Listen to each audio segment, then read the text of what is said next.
vidéo. Là je peux le dire, c'est une vidéo que j'ai encore jamais faite sur ma chaîne. Donc ça va être une vidéo sur mes livres / auteurs préférés sur Wattpad. Donc il y a 4 auteurs et je dirais une dizaine de livres, dont un qui va être publié je crois. Oui, un qui va être publié sur.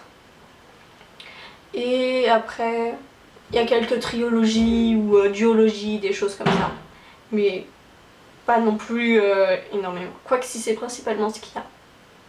Voilà, donc on va commencer et je vais vous laisser avec la suite. Donc les livres.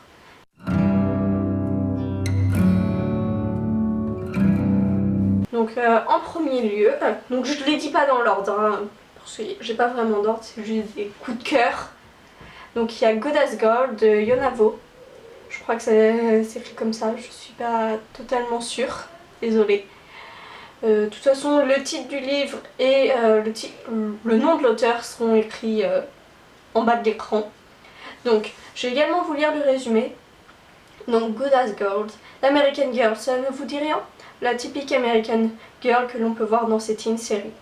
Et dans toutes les séries, on la déteste. Elle, on la jalouse, car elle fait obstacle au personnage féminin principal, que nous aimons tant, gentil, naïve, attentionné. Le spectateur se reconnaît bien, plus en elle que chez les populaires.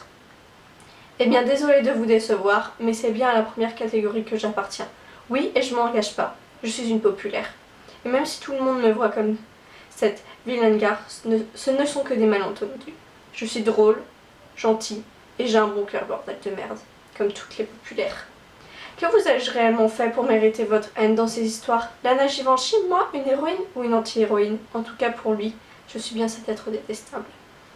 Donc justement j'ai énormément aimé ce livre parce que c'est pas comme d'habitude, on n'a pas le cliché de la gentille petite fille qui est pas du tout populaire, voilà, avec la populaire absolument cliché que tout le monde déteste. Non là on est du point de vue de la populaire et j'ai trouvé cette idée bien et vraiment intéressante.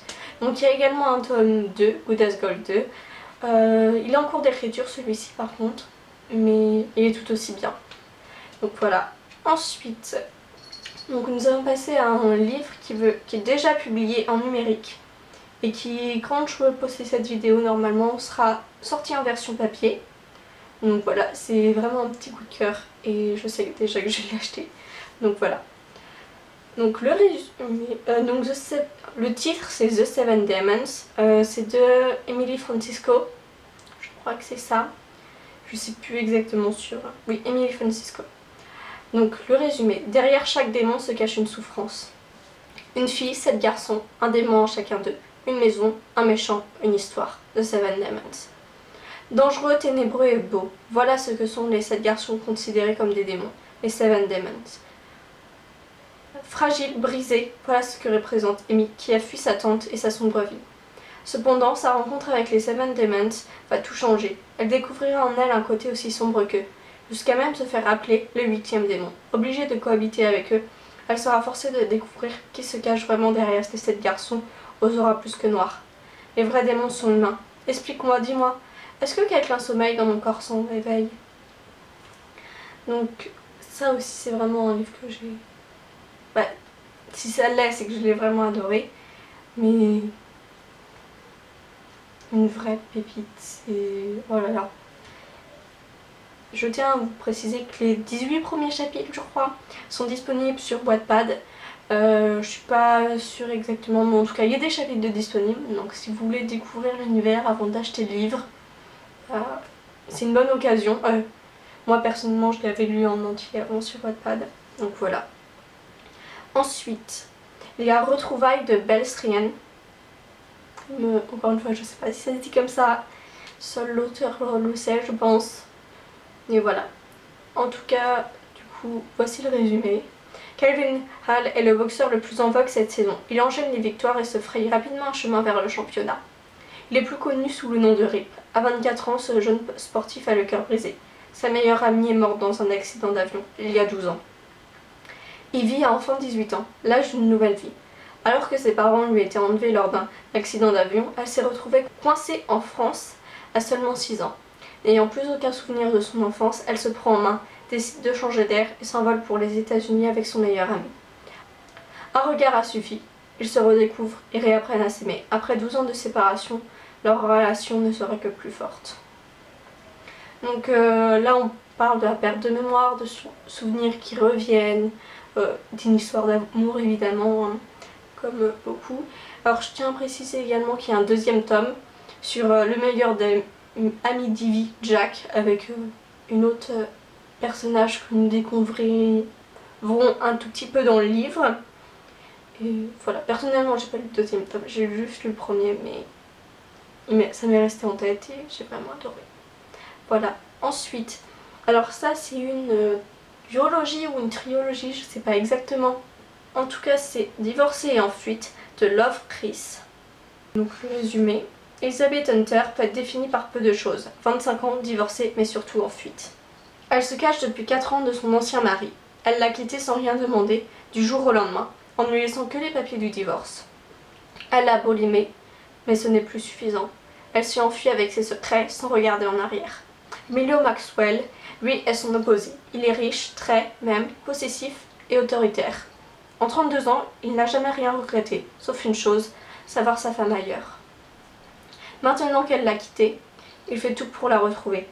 Sa reine regagnera son royaume, car il en a décidé. Nous avons divorcé, Emilio.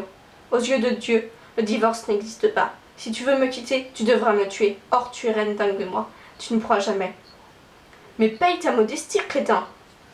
Voilà, donc ensuite, le deuxième tome se nomme Alcoolique et en fuite.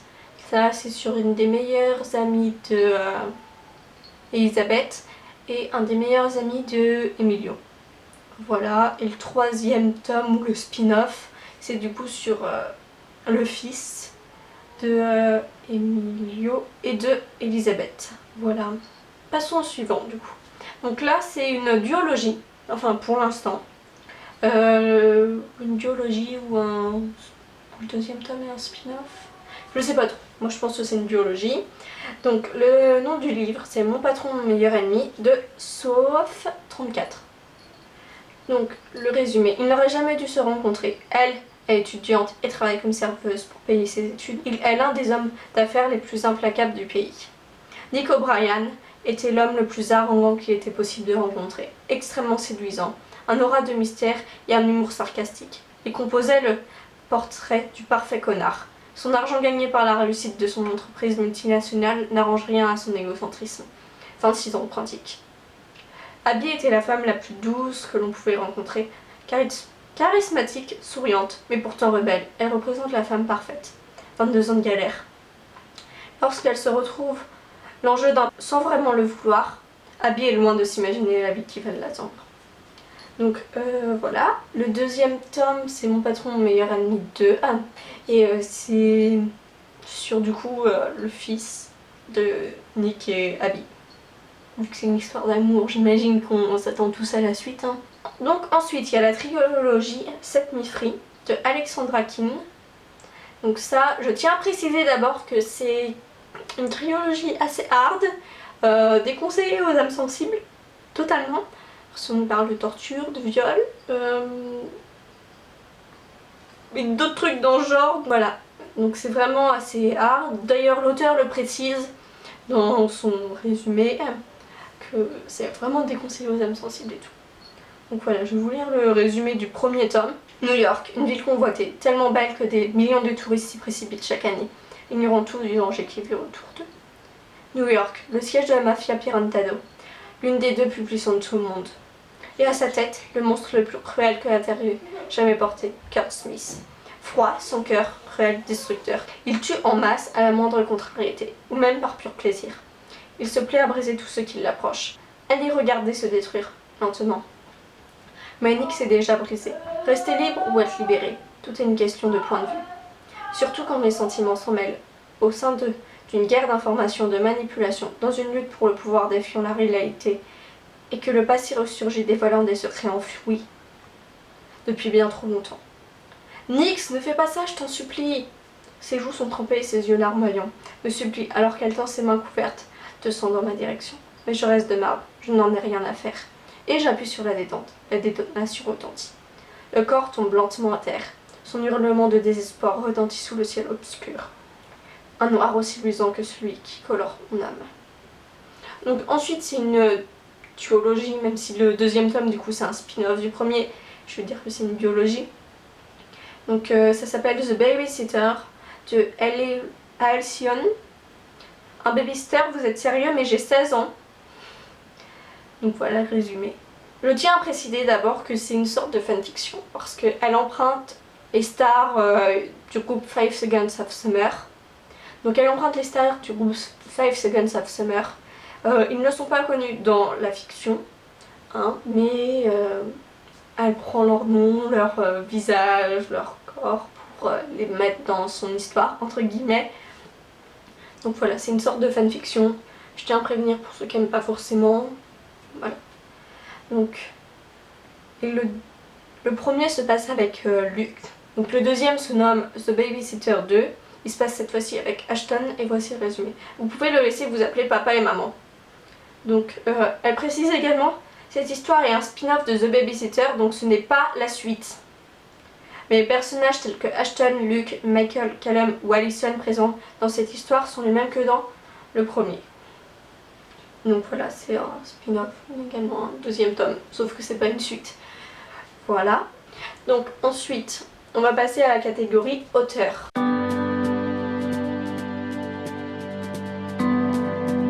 Donc tout d'abord, il y a La Miss 141. Cette auteure, c'est une très petite pépite. J'adore. Donc elle est à 48 œuvres, je crois. Je tiens à préciser que c'est toutes des histoires d'amour dans le style Harlequin. Donc si vous aimez pas ça, n'y allez pas. Mais c'est vraiment une petite pépite que j'aime énormément. Et je crois que sincèrement, j'ai lu quasiment toutes ses œuvres. Ou si je les ai pas toutes lues, il y en a une ou deux que j'ai pas lues seulement. Donc voilà. Et avec le temps, évidemment, son style d'écriture s'améliore énormément. J'adore ces histoires d'amour. Ensuite, il y a Little Star 141. Si je me souviens bien et si je prononce bien. Je crois qu'il y en a juste une ou deux que j'ai pas lu. Et en tout cas, j'adore son style d'écriture. Elle arrive à donner ce petit grain de malice au personnage. Enfin, pas forcément de malice, mais en tout cas, ça fait rire. Et c'est rare dans les... Enfin, rare. Je tombe sur peu d'histoires d'amour où t'as de l'humour en même temps dedans et de l'humour qui passe bien, on va dire. Et qui est présent quasiment tout du long. Voilà, ensuite il y a Nivadel. Donc encore une fois j'adore, c'est beaucoup dans le style histoire d'amour. Et voilà. Donc en dernière auteur, il y a l'auteur Hello 962 que j'aime énormément également. Elle a 6 œuvres. En tout, sur ces 6 œuvres, il y en a 4 que j'ai lues.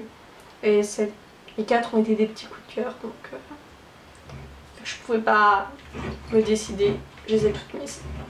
Voilà, donc c'est tout pour cette vidéo, j'espère que ça vous a plu. N'hésitez pas à me dire en commentaire si ça vous a fait découvrir des livres ou des auteurs qui vous donnent envie. Connaissez déjà des auteurs ou des romans. Donc n'hésitez pas à me dire tout ça. Si jamais vous en avez à me conseiller, n'hésitez pas. Et voilà, on se dit à très bientôt dans une prochaine vidéo. Bye bye.